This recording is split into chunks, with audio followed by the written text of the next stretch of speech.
in this country are mom and pop businesses, and they don't make money on gasoline. Any profit they make goes to the real estate that they're paying. It goes to the taxes that they're paying, transportation. And that simple fact, Michael, seems to have evaded, again, all of those Ivy League educated economists that I think work at the White House. Well, Cheryl, they know this, right? They just think you're too stupid to know it, and they want you to blame the little small business owner who's out there who makes the bulk of his profit comes from inside the shop. So when gas costs 3 times as much as it did a few years ago, people have less money to buy slushies and Slurpees and Cokes and other sorts of snacks in there, which actually drive the profit for these small business owners. So remember, if you're the everyday average American, not only do they look down on you, they pretty much hate you. Yeah, and they think that we are stupid. And I think that we're going to get into the polls later, but those polls are now showing that the American people are not stupid, and they've had it. Yeah, so that's my thought. I believe we're in a recession. I don't know how deep this is. I don't know how long this is going to last. But that's my thoughts for Jimmy is what do you think we are in terms of recession, and how much of that do you think is actually priced in? I mean, having a first half of the year where the market's down over 20%, you got to believe a lot of this bad news might already be reflected in a lot of these stocks. Mike, go ahead. Yeah, so the stated goals may have been to change their unfair trade practices, but China has a dual deficit. They have a fiscal deficit and a current account deficit, and the only way, and that current account deficit is structural, and the growing population, the economy becoming more first world, getting stronger over time. This current account deficit is a structural deficit, and so the not so stated goal, but the biggest goal of this was to stifle foreign investment into China, because that's the only way that China can move forward is with direct foreign investment. So while we may not have seen as much of trade practices changing and less stealing of intellectual property, we have gone through COVID, and we did see an administration change. But when this is left out from the overall conversation, that if you're going to invest in China to manufacture goods and ship it elsewhere in the world, if the largest consumption economy in the world by a wide margin has massive tariffs on your things you're producing there, it makes you at least think twice about your direct foreign investment, as well as, if not scrapping it altogether.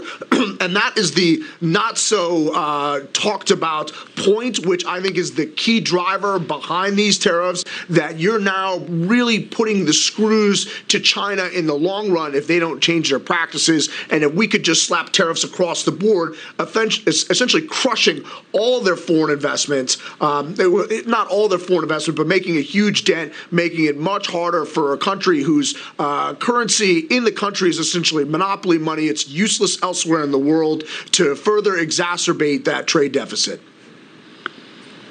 Michael, I think that's a very good point that you're raising. Inflation, which is frankly the biggest reason that these numbers are showing that no one wants to see President Biden run again in 2024, because they're like, what am I going to pay for right now?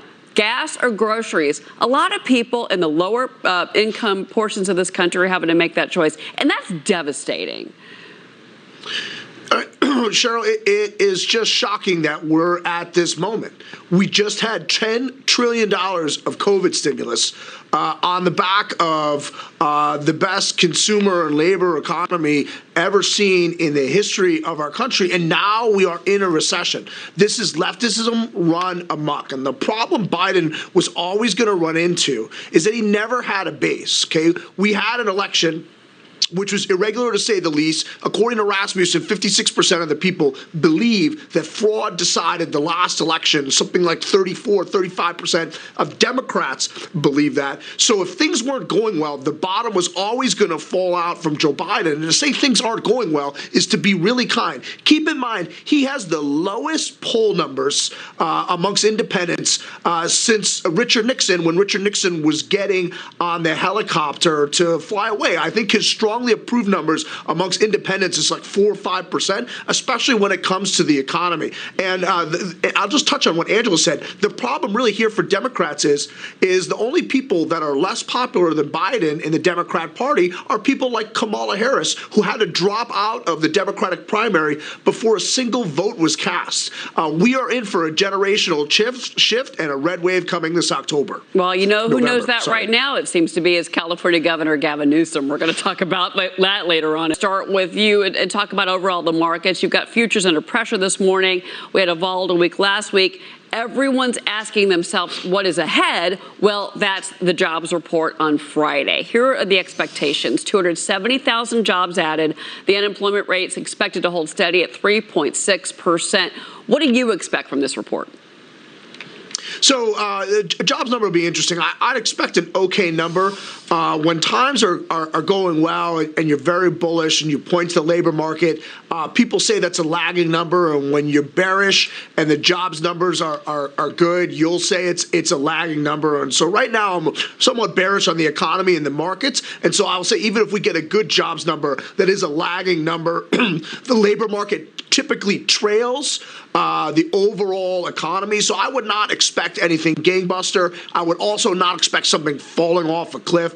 But I do think you're going to absolutely start to see deterioration in the labor market across the board. You're already starting to hear layoffs from some larger companies.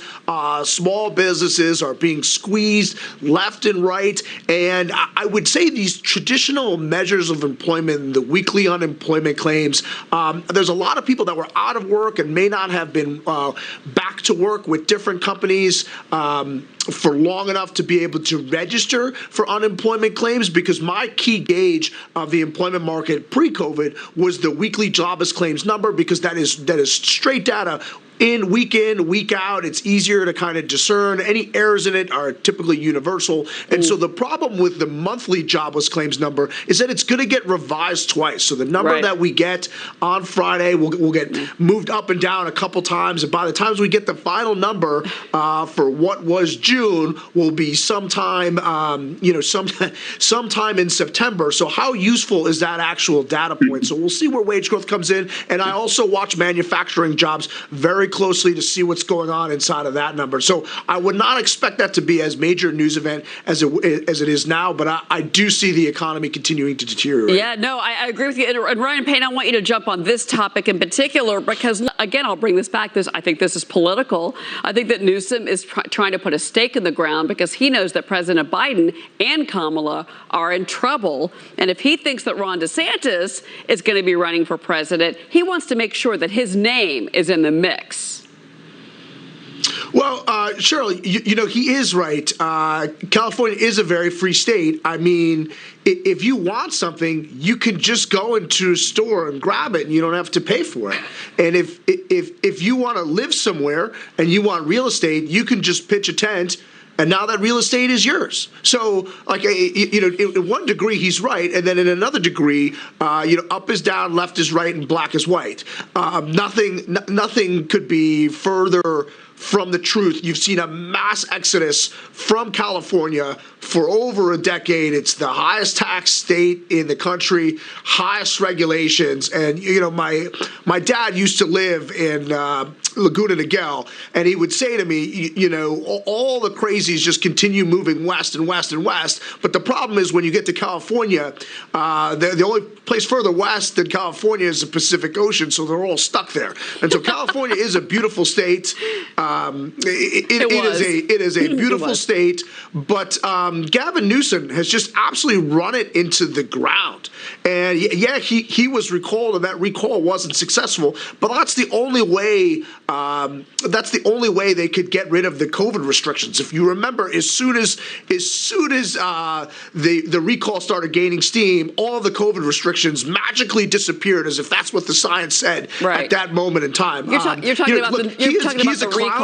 I want to be clear here. You're talking about the recall to go after Newsom, But then you've got another one that I want to bring up now, because you've got Recall Gascon. Yep. That's the new one. And that campaign, they have to submit that petition to get rid of this DA, this disaster of an LA DA, George Gascon. They've got until the effort till today. Biden, he can. Okay. Somebody on Twitter, by the way, said tweeted at the writer and said, okay, far left salon writers should read the Federalist Papers before making a fool of himself, comparing Biden to Jefferson and Washington. This is total and complete insanity. And, you know, one of the many things that the writer got wrong is Joe Biden has implemented a lot of his agenda. And just to put this in perspective, despite $10 trillion of stimulus, almost 50% of GDP being injected in the economy through direct checks, various government programs, and Fed balance sheet expansion, we are now sitting in a recession.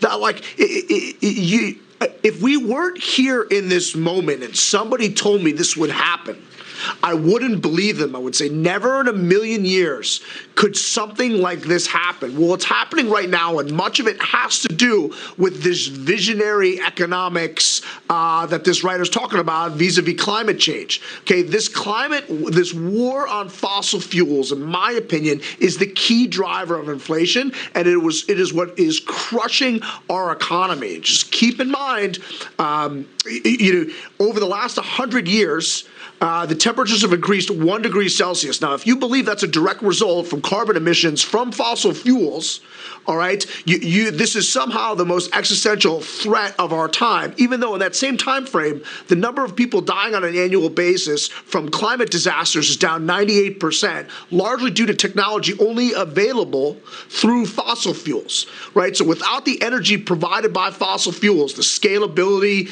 the size of it, the ease, the cost, without these things, our country wouldn't be what it is today. And you have an administration waging war on this. They are blowing up our country's economy for their far leftist vision of how things should be. So yes, Joe Biden is a visionary. Unfortunately, his vision is an absolute unmitigated disaster for the everyday American. Yeah, no, and we're going to run, but I got to tell you, I consider Mark Zuckerberg and Jamie Dimon and Elon Musk all visionaries, even Larry Summers and Lloyd Blankfein, and they all say this country is in a recession. They are warning about it.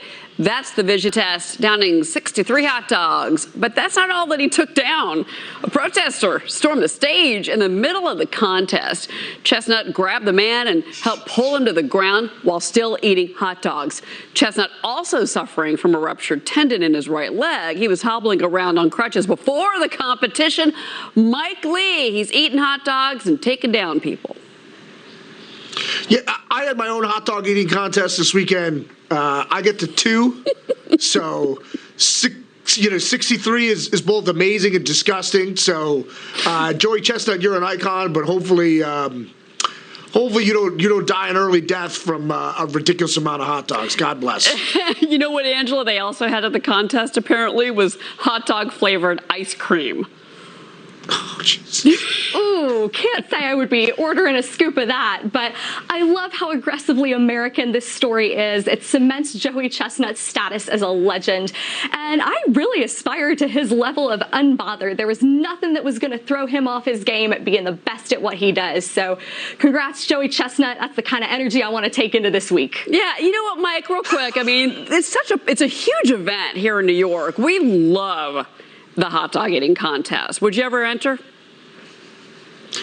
No. Like after I have 2, I'm full. Okay, that's enough. Angela? That's enough. But like you gotta say, it's big because of Joey Chestnut. No, Angela, you could try it. I'm just saying. Ooh, I don't even know if I could get 2. Mike, I think you might have me beat as well. Yeah, I could get through 1. Guys, it was a great 3 hours with both of you. Thank you so much for joining me. Have a great morning to both of you, but stay